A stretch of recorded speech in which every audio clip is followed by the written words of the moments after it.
영상 시작 전 여러분들의 구독과 좋아요는 큰 힘이 됩니다.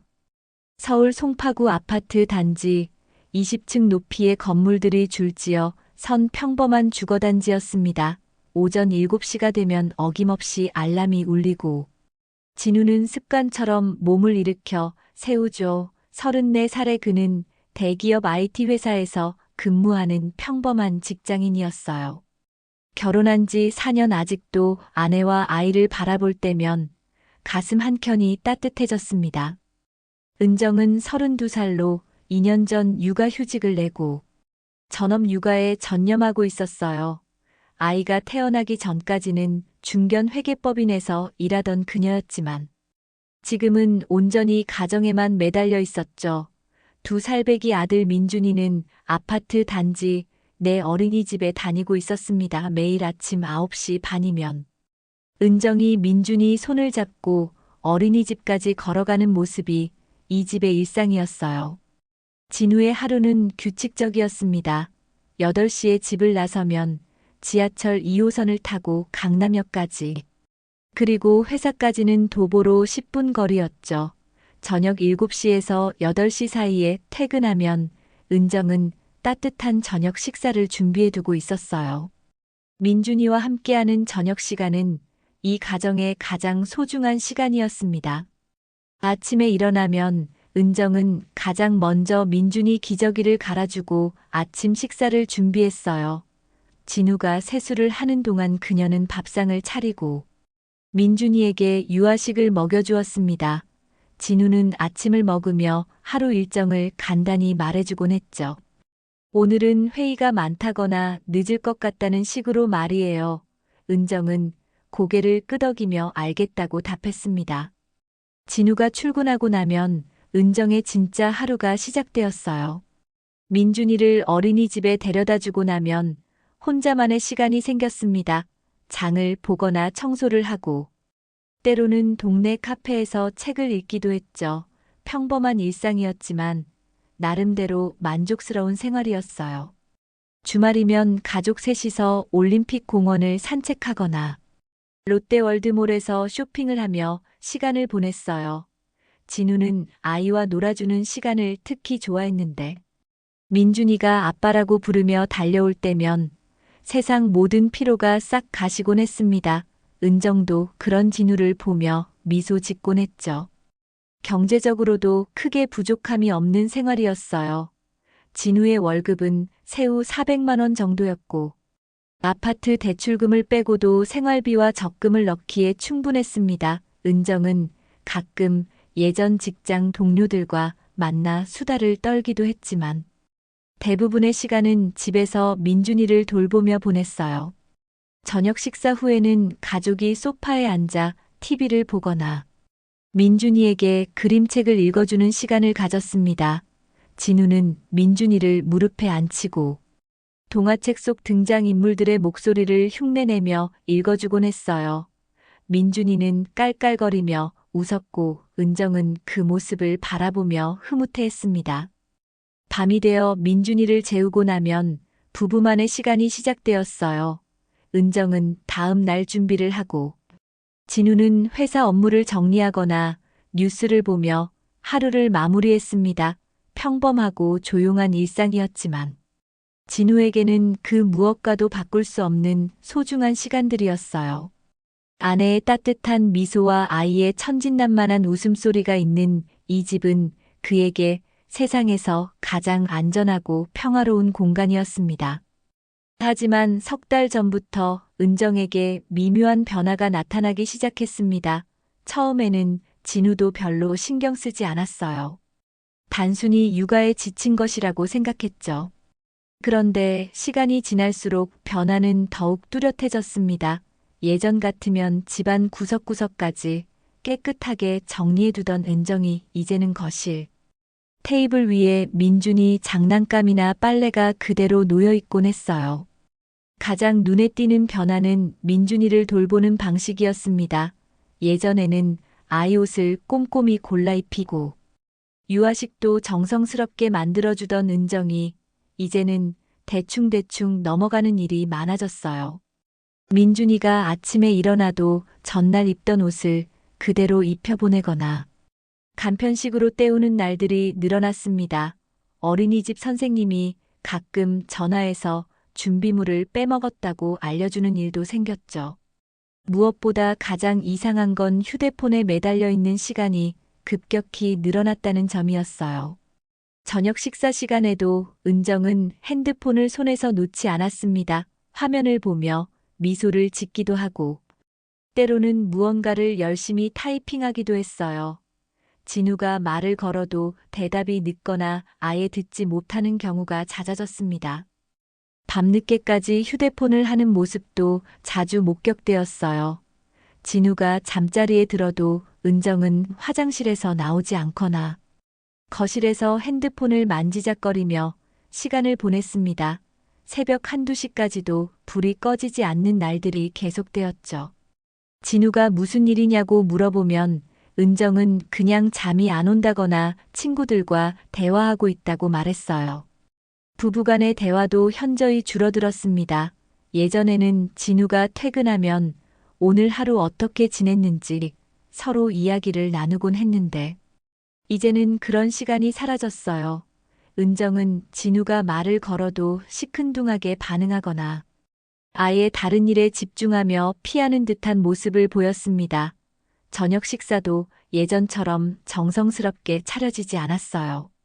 진우는 처음에는 단순히 육아 스트레스나 코로나로 인한 우울감 때문일 거라고 생각했습니다. 많은 주부들이 겪는 일이라고 여겼죠. 하지만 시간이 갈수록 은정의 변화는 더욱 심해졌어요. 웃는 일도 줄어들었고 민준이를 바라보는 눈빛도 예전만큼 따뜻하지 않았습니다. 어느 날 저녁 진우는 용기를 내어 은정에게 물어봤어요.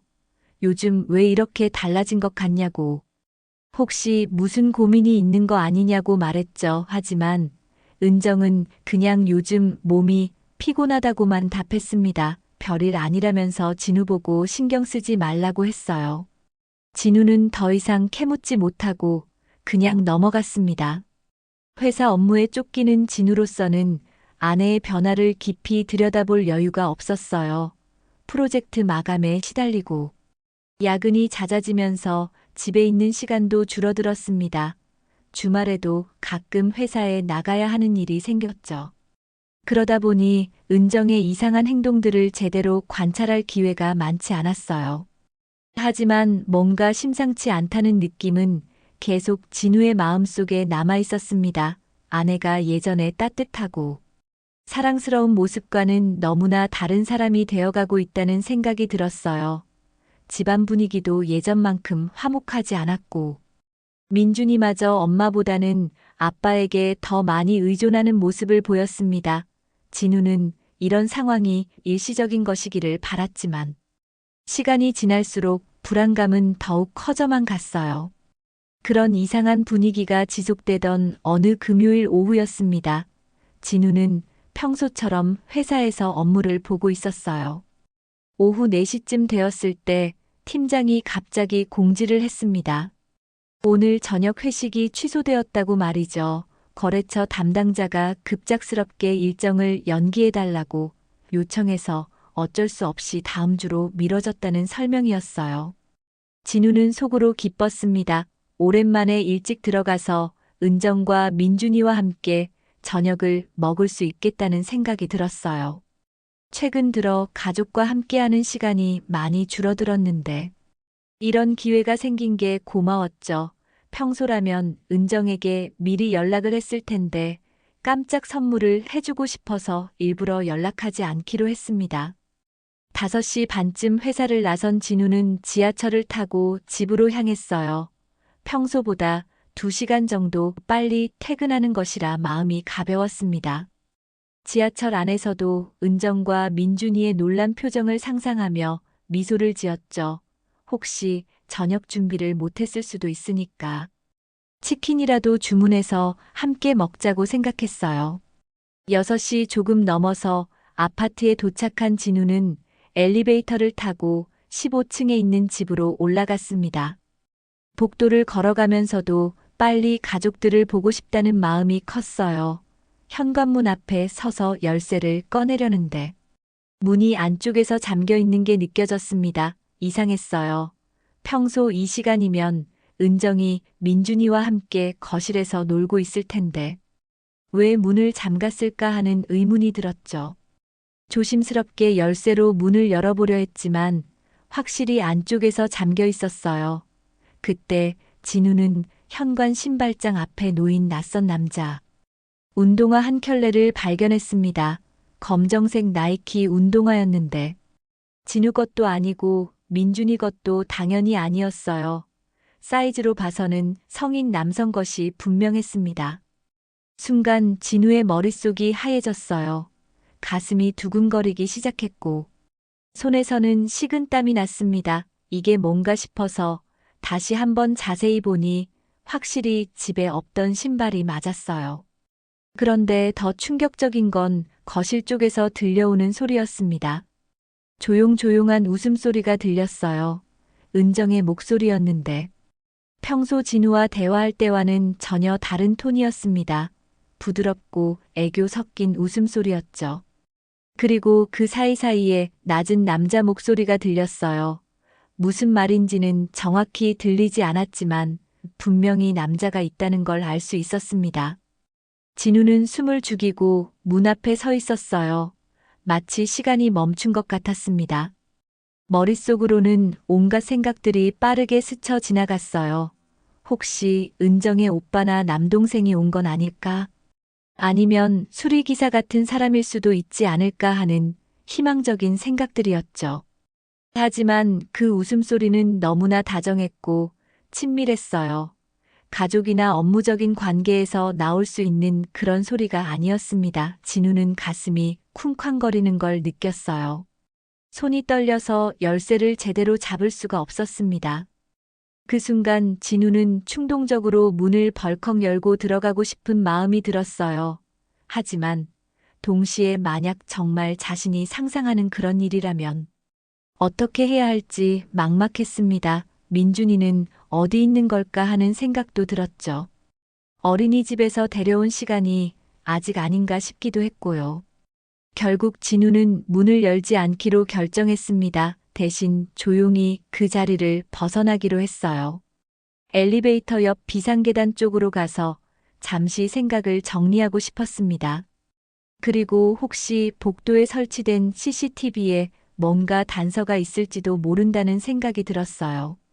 아파트 관리사무소에 가서 CCTV 확인을 요청할 수 있을까 하는 생각을 했지만 정당한 사유 없이는 어려울 것 같았습니다. 그래도 일단 시도는 해볼 만했어요.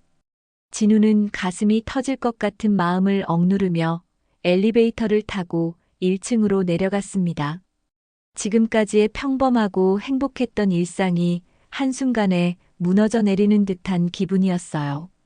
그날 밤 진우는 평소와 다름없이 집에 들어갔습니다.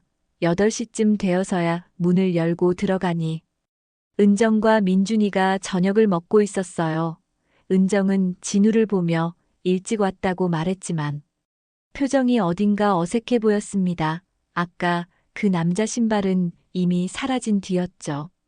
진우는 아무 일도 없었던 것처럼 행동했어요.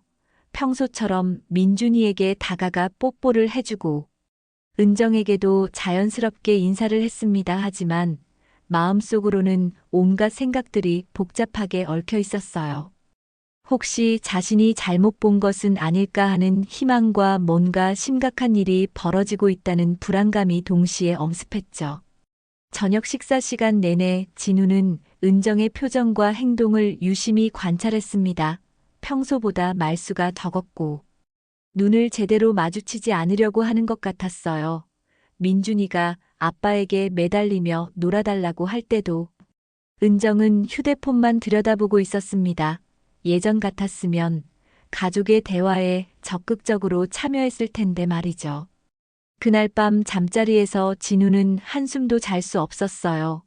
은정은 금세 잠든 것 같았지만 진우는 천장만 바라보며 시간을 보냈습니다. 아까 본 그 남자 신발이 계속 머릿속에서 맴돌았어요. 그리고 은정의 달라진 행동들이 모두 연결되어 보였습니다. 다음 날 토요일 아침 진우는 일찍 일어나서 인터넷 검색을 시작했어요. 사설 탐정 사무소에 대해 알아보기 시작한 것이죠. 처음에는 이런 일을 해도 되는 건지 망설여졌습니다. 하지만 확실한 진실을 알고 싶다는 마음이 더 컸어요. 몇 군데 업체를 비교해 본 후 신뢰할 만해 보이는 곳 하나를 선택했습니다. 월요일 점심시간에 진우는 회사 근처에 있는 탐정 사무소를 찾아갔어요. 사무소는 생각보다 깔끔하고 전문적인 분위기였습니다. 상담을 맡은 탐정은 40대 중반 정도의 남성이었는데 차분하고 신중한 말투로 진우의 이야기를 들어주었어요. 진우는 지난 며칠간 있었던 일들을 자세히 설명했습니다. 탐정은 이런 케이스가 요즘 많이 늘고 있다고 말했어요. 특히 코로나 이후 재택근무나 육아휴직 중인 주부들의 외도 사건이 급증했다고 설명했습니다. 진우는 탐정에게 확실한 증거를 수집해달라고 요청했어요. 만약 정말 외도가 맞다면 이혼 소송에 사용할 수 있는 명확한 증거가 필요하다고 말했습니다. 탐정은 일주일간의 밀착 감시를 제안했어요. 은정의 일상 패턴을 파악하고 수상한 행동이 있는지 확인하겠다고 했습니다. 비용은 일주일에 300만 원이었는데 진우에게는 적지 않은 금액이었지만 진실을 알기 위해서는 어쩔 수 없다고 생각했어요. 감시는 그 주 화요일부터 시작되었습니다. 탐정은 매일 아침 8시부터 오후 6시까지 은정의 행동을 관찰했어요.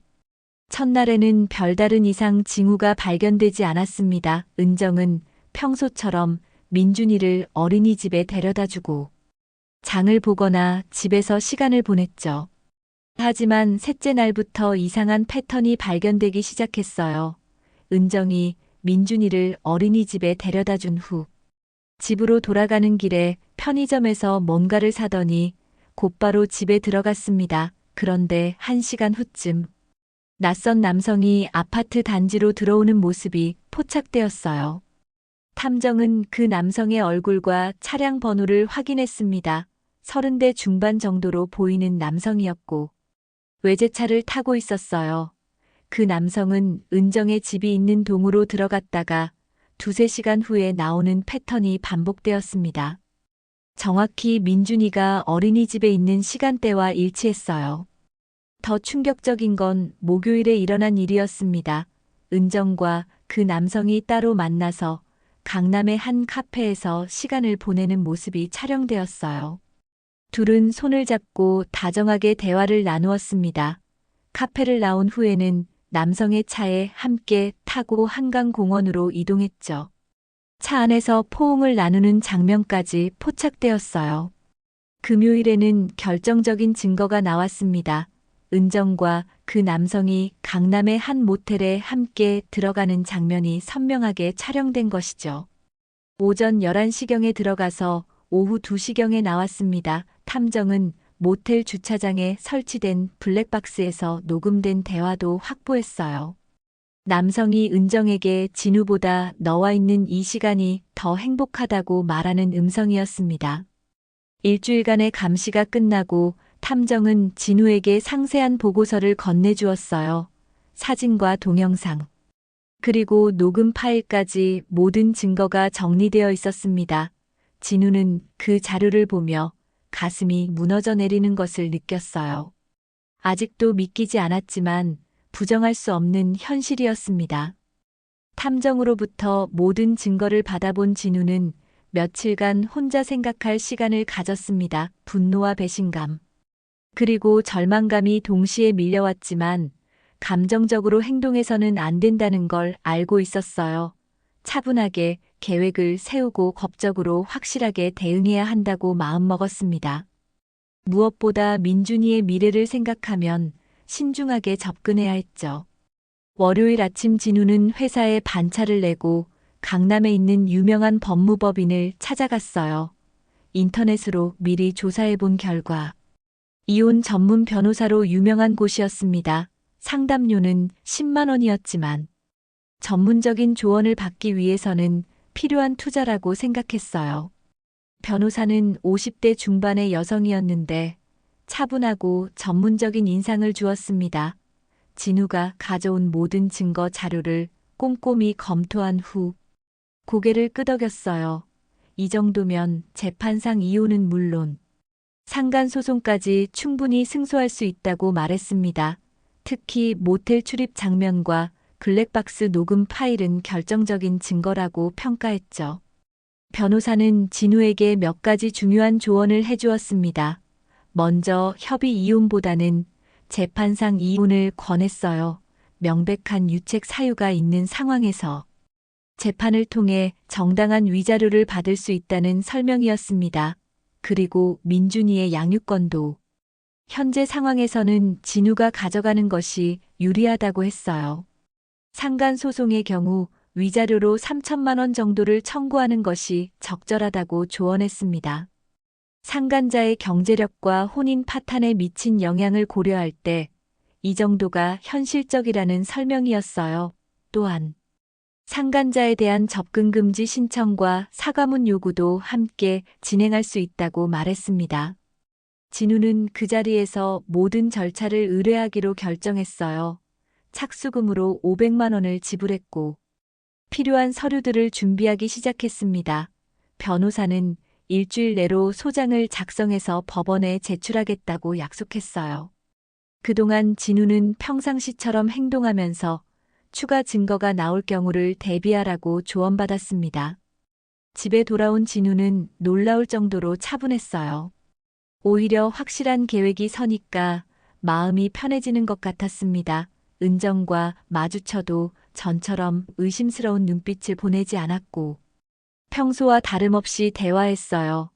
은정은 진우의 달라진 모습을 눈치채지 못하는 것 같았습니다.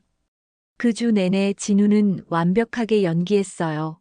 아침에 출근할 때도 평소와 똑같이 인사하고 저녁에 퇴근해서도 자연스럽게 가족과 시간을 보냈습니다. 민준이와 놀아주고 은정과도 일상적인 대화를 나누었어요. 하지만 마음속으로는 이미 모든 게 끝났다는 걸 알고 있었습니다. 토요일 아침 진우는 민준이를 데리고 놀이터에 나갔어요. 은정에게는 아이와 둘이서 시간을 보내고 싶다고 말했습니다. 실제로는 결정적인 순간을 위한 준비 시간이 필요했던 거죠. 놀이터에서 민준이와 놀아주면서도 머릿속으로는 오늘 저녁에 할 일들을 차근차근 정리했어요. 오후에 집에 돌아온 진우는 은정에게 민준이를 잠시 친정에 데려가면 어떻겠냐고 제안했습니다. 둘이서 중요한 대화를 해야 할 것 같다고 말했어요. 은정은 약간 당황하는 기색을 보였지만 결국 민준이를 친정으로 데려갔습니다. 1시간 후 혼자 돌아온 은정은 진우가 거실 테이블 위에 무언가를 펼쳐놓고 있는 모습을 봤어요. 테이블 위에는 탐정 보고서와 각종 사진들이 정리되어 있었습니다. 모텔 출입 장면을 캡처한 사진들, 카페에서 손을 잡고 있는 모습, 그리고 차 안에서 포옹하는 장면까지 모든 게 선명하게 드러나 있었어요. 진우는 조용한 목소리로 말했습니다. 이혼하자고 더 이상 당신을 믿을 수 없다고 했어요. 은정은 순간 얼굴이 새하얘졌습니다. 다리에 힘이 빠져서 소파에 주저앉으며 어떻게 이런 걸 알았냐고 물었어요. 그리고 곧바로 눈물을 쏟기 시작했습니다. 미안하다고, 잘못했다고. 앞으로는 절대 그런 일이 없을 거라고 말했죠. 하지만 진우의 표정은 차가웠어요. 진우는 은정에게 블랙박스 녹음 파일도 들려주었습니다. 그 남자가 진우보다 은정과 있는 시간이 더 행복하다고 말하는 목소리가 선명하게 재생되었어요. 은정은 무릎을 꿇고 용서해달라고 빌었지만 진우는 이미 마음을 정했다고 말했습니다. 변호사도 선임했고 다음 주에 소장이 접수될 예정이라고 차분하게 설명했어요. 진우의 차가운 반응에 은정은 더욱 절망적으로 매달렸습니다. 바닥에 엎드려서 발목을 붙잡으며 정말 마지막이었다고. 앞으로는 절대 그런 일 없을 거라고 울면서 빌었어요. 하지만 진우는 단 한 번도 마음이 흔들리지 않았습니다. 이미 모든 게 끝났다고 생각하고 있었거든요. 은정의 눈물도 연기로 보일 뿐이었어요. 다음 주 월요일 진우의 변호사는 약속대로 가정법원의 이혼 소송과 상간 소송을 동시에 접수했습니다. 재판상 이혼 사유로는 배우자의 부정행위를 명시했고 민준이의 양육권도 아버지가 갖겠다고 신청했어요. 상간자에 대해서는 위자료 3천만 원과 함께 공개 사과문 게재 그리고 접근 금지 명령까지 요구했습니다. 소장이 법원에 접수되고 며칠 후 은정에게 법원 서류가 배달되었어요.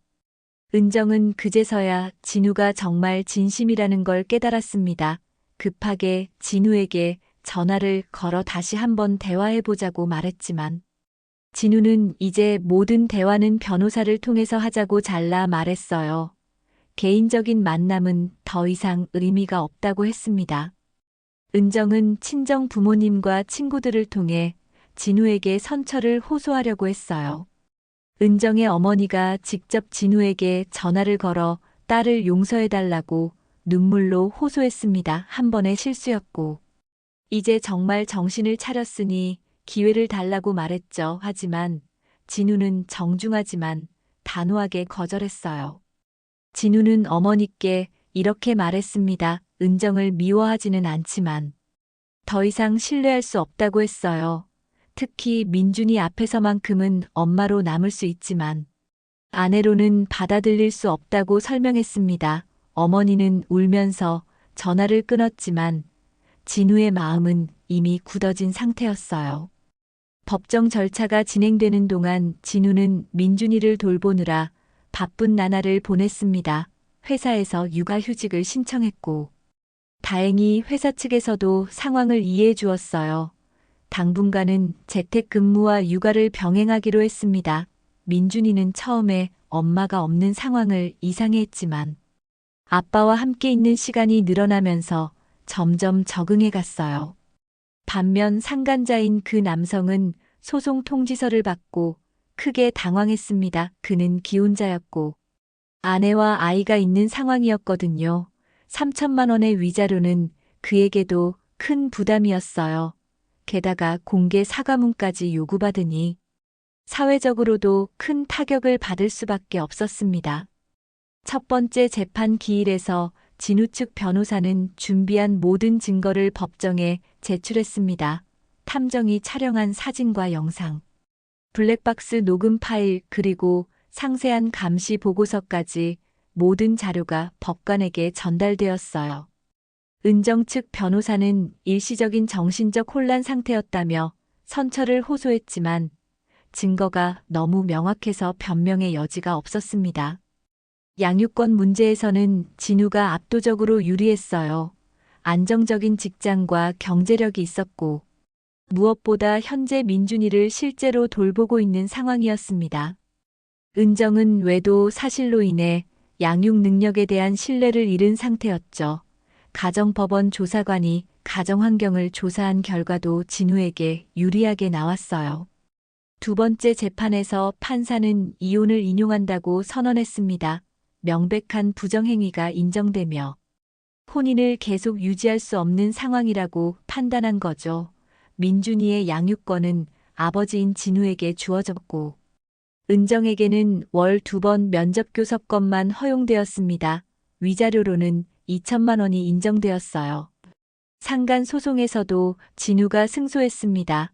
상간자는 위자료로 3천만 원을 지급하라는 판결을 받았고 일간지에 사과문을 게재해야 했어요. 또한 은정과 진우 가족에게 300m 이내 접근을 금지하는 명령도 함께 내려졌습니다. 상간자는 결국 자신의 가정도 파탄이 났고 직장에서도 불이익을 받게 되었어요.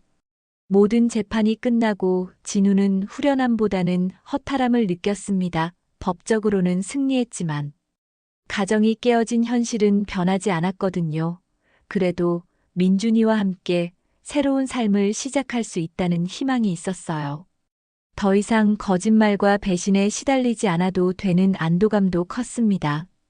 재판이 모두 끝나고 은정은 짐을 정리해서 친정으로 돌아갔습니다. 32살의 나이에 이혼녀가 되어 부모님 집 작은 방에 다시 들어가게 된 거죠. 결혼 전 사용하던 그 방은 그대로 남아 있었지만 이제는 모든 게 달라 보였어요. 벽에 걸린 대학 졸업 사진과 회사 생활 당시 찍은 사진들이 마치 다른 사람의 것처럼 느껴졌습니다. 부모님은 딸을 따뜻하게 맞아주었지만 마음 한편으로는 안타까움과 실망감을 감추지 못했어요. 특히 어머니는 손자 민준이를 자주 볼 수 없게 된 것을 가장 속상해했습니다. 그동안 일주일에 두세 번씩 와서 할머니 품에 안겨 잠들던 민준이였는데 이제는 한 달에 2번만 볼 수 있게 되었거든요. 은정은 재판 결과에 따라 월 2회 토요일 오후에만 민준이와 시간을 보낼 수 있었습니다. 처음 면접 교섭을 하는 날 은정은 새벽부터 잠을 이루지 못했어요. 아이를 만난다는 기대감과 동시에 어색할까봐 걱정되는 마음이 복잡하게 얽혀 있었습니다. 약속 장소인 올림픽 공원 앞에서 진우와 민준이를 기다리는 시간이 무척 길게 느껴졌죠. 민준이는 엄마를 보고 달려오기는 했지만 예전만큼 자연스럽지는 않았어요. 한 달 동안 아빠와만 지내면서 이미 새로운 일상에 적응한 상태였습니다. 은정이 안아주려고 하면 잠깐은 안겨 있다가도 금세 내려달라고 했어요. 함께 놀이터에서 시간을 보내고 아이스크림도 사주었지만 민준이는 계속 아빠를 찾았습니다. 3시간의 면접 교섭 시간이 끝나고 민준이를 진우에게 돌려보낼 때마다 은정은 가슴이 찢어질 것 같았어요. 아이가 아빠 손을 잡고 멀어져가는 뒷모습을 보면서 자신이 얼마나 큰 실수를 했는지 뼈저리게 느꼈습니다. 집으로 돌아가는 지하철 안에서 참았던 눈물이 터져 나왔어요. 사회생활 복귀는 더욱 어려웠습니다. 2년 반의 공백 기간도 문제였지만 무엇보다 이혼 사유가 자신의 외도라는 점이 걸림돌이었어요.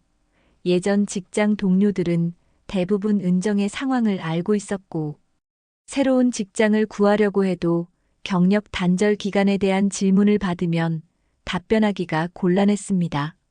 몇 군데 면접을 봤지만 번번이 떨어졌어요. 회계 분야는 신뢰성이 중요한 직종인데 개인적인 문제로 인한 사회적 평판도 어느 정도 영향을 미치는 것 같았습니다. 게다가 32살이라는 나이도 미혼 신입사원들에 비해 불리한 조건이었죠. 육아 경험이 있다고 해서 장점이 되는 것도 아니었어요. 친구들과의 관계도 예전 같지 않았습니다. 결혼한 친구들은 은정을 만나는 것을 꺼려하기 시작했어요. 남편들이 좋아하지 않는다는 이유였죠. 이혼한 여자. 특히 외도로 인해 이혼한 여자와 어울리는 것을 탐탁하게 생각하지 않는 분위기였습니다. 미혼 친구들과는 화제가 맞지 않았어요. 동네에서도 은정을 바라보는 시선이 곱지 않았습니다. 아파트 단지 내에서 민준이와 함께 살던 시절을 기억하는 사람들이 많았는데 이제 혼자 친정에 들어와 산다는 소식이 빠르게 퍼졌어요. 마트에서 장을 보거나 은행 일을 보러 나갈 때마다 수군거리는 소리가 들리는 것 같았습니다. 경제적인 문제도 심각했어요. 재판에서 받은 위자료 2천만 원이 있기는 했지만 그것만으로는 오래 버틸 수 없었습니다. 생활비도 필요하고 민준이를 만날 때마다 용돈도 주고 싶었거든요. 결국 아르바이트라도 해야겠다고 생각했지만 마땅한 일자리를 찾기가 쉽지 않았어요. 밤늦게 혼자 방에 누워 있으면 후회와 자책감이 밀려왔습니다. 왜 그런 선택을 했을까 하는 생각이 끊이지 않았어요. 진우와 함께했던 행복했던 시절들이 주마등처럼 스쳐 지나갔습니다. 민준이가 처음 걸음마를 했을 때, 가족 여행을 갔을 때, 소소한 일상들이 모두 소중했다는 걸 이제야 깨달았어요. 2번째 면접 교섭 날에는 민준이가 더욱 어색해했습니다. 엄마보다는 할머니가 더 좋다고 말하기도 했어요. 은정은 그 말을 듣고 마음이 무너져 내렸지만 아이 앞에서는 웃으려고 노력했습니다. 하지만 민준이는 예전처럼 엄마에게 응석을 부리지 않았어요. 오히려 어른스럽게 행동하려고 하는 모습이 더욱 안타까웠습니다. 모든 법정 절차가 끝나고 6개월이 지나면서 진우는 새로운 일상에 완전히 적응하기 시작했습니다. 처음에는 혼자서 민준이를 돌보는 것이 쉽지 않았지만 이제는 나름대로 요령이 생겼어요. 아침에 민준이를 깨워서 옷을 입히고 아침을 먹인 다음 어린이집에 데려다주는 일련의 과정들이 자연스러워졌습니다. 오후에 데리러 가서 함께 저녁을 먹고 목욕시키고 잠자리에 들게 하는 것도 마찬가지였죠. 회사에서도 진우의 상황을 이해해주며 많은 배려를 해주었어요. 급한 회의가 있을 때는 미리 알려주어서 민준이 돌봄에 차질이 없도록 했고, 야근이나 주말 근무도 가능한 한 배제해 주었습니다. 동료들도 진우의 어려운 상황을 알고 있어서 업무적으로 많은 도움을 주었어요. 특히 같은 팀에 있는 기혼자 선배들은 육아 관련 조언도 아끼지 않았습니다. 프로젝트 관리 능력이나 업무 처리 속도 면에서 진우는 오히려 전보다 더 향상된 모습을 보였어요. 제한된 시간 안에 모든 일을 처리해야 하다 보니 집중력과 효율성이 크게 늘어났습니다. 상사들도 이런 변화를 긍정적으로 평가했고, 올해 인사고과에서도 좋은 결과를 받을 것 같다고 귀띔해주기도 했죠. 민준이는 처음 몇 달간은 엄마를 찾기도 했지만, 이제는 아빠와의 생활에 완전히 적응했습니다. 어린이집에서도 아빠가 혼자 키운다는 사실을 알고 있어서 각별히 신경 써주었어요. 선생님들은 민준이가 다른 아이들보다 조금 더 의젓하고 독립적으로 변했다고 말해주었습니다. 아마도 엄마 없는 상황에 적응하면서 스스로 해결하려는 의지가 강해진 것 같다고 분석했어요. 주말에는 민준이와 함께 보내는 시간이 진우에게는 가장 소중한 시간이 되었습니다. 토요일 아침이면 늦잠을 자는 대신 일찍 일어나서 민준이와 함께 아침을 준비했어요. 팬케이크를 구워주거나 계란 후라이를 만들어주면서 아이와 대화를 나누는 시간이 무척 즐거웠습니다. 민준이도 아빠가 만들어주는 음식을 좋아했어요. 날씨가 좋은 날에는 한강공원이나 올림픽공원으로 나들이를 갔습니다. 민준이와 함께 자전거를 타거나 축구공을 차면서 뛰어노는 시간들이 진우에게는 최고의 힐링이었어요. 아이의 천진난만한 웃음소리를 들으면 그동안의 모든 상처가 치유되는 것 같았습니다. 공원에서 만나는 다른 가족들을 보면서도 더 이상 부러움이나 서글픔을 느끼지 않았어요. 어린이집 행사나 부모 참여 수업에도 빠짐없이 참석했습니다. 대부분의 참가자가 엄마들이라 처음에는 어색했지만 이제는 자연스럽게 어울렸어요. 다른 엄마들도 진우를 응원해 주었고 민준이를 예뻐해 주었습니다. 아이들 앞에서 동화책을 읽어주는 시간에는 진우도 마치 어린아이가 된 것처럼 즐거워했어요. 집 안살림도 점점 늘어갔습니다. 요리는 아직 서툴렀지만 간단한 반찬 정도는 만들 수 있게 되었어요. 빨래와 청소도 나름대로 체계적으로 처리했습니다. 민준이 옷 정리나 장난감 정리도 아이와 함께 하면서 재미있게 해결했죠. 가끔 실수를 하기도 했지만 그런 것들마저도 아이와 함께 웃으면서 넘어갈 수 있었어요. 저녁 시간이 되면 진우는 민준이와 함께 소파에 앉아 그림책을 읽어주곤 했습니다. 아이가 좋아하는 동화책을 반복해서 읽어주면서 등장인물들의 목소리를 다르게 연기해주기도 했어요. 민준이는 아빠의 연기를 보며 깔깔 웃었고 때로는 자신도 따라 해보려고 노력했습니다. 잠자리에 들기 전에는 하루 있었던 일들을 서로 이야기하는 시간을 가졌어요. 민준이가 어린이집에서 친구들과 뭘 했는지, 어떤 놀이가 재미있었는지 들려주면 진우도 회사에서 있었던 재미있는 일들을 아이 수준에 맞춰서 들려주었습니다. 이런 대화를 통해 부자 간의 유대감은 더욱 깊어져 갔어요. 이제 진우는 은정에 대한 원망이나 분노를 거의 느끼지 않았습니다. 처음에는 배신감과 분노가 컸지만 시간이 지나면서 그런 감정들이 자연스럽게 사라져 갔어요. 오히려 이런 일을 겪으면서 자신이 더 강해졌다고 생각했습니다. 혼자서도 충분히 민준이를 잘 키울 수 있다는 자신감도 생겼죠. 가끔 새로운 사람을 만나라는 주변 사람들의 권유도 있었지만 진우는 아직 그럴 마음이 없었어요. 지금은 민준이와 함께하는 시간이 가장 소중했고 새로운 관계보다는 현재의 평화로운 일상을 지켜나가고 싶었습니다. 다시는 누군가를 쉽게 믿거나 의존하지 않겠다는 다짐도 있었어요.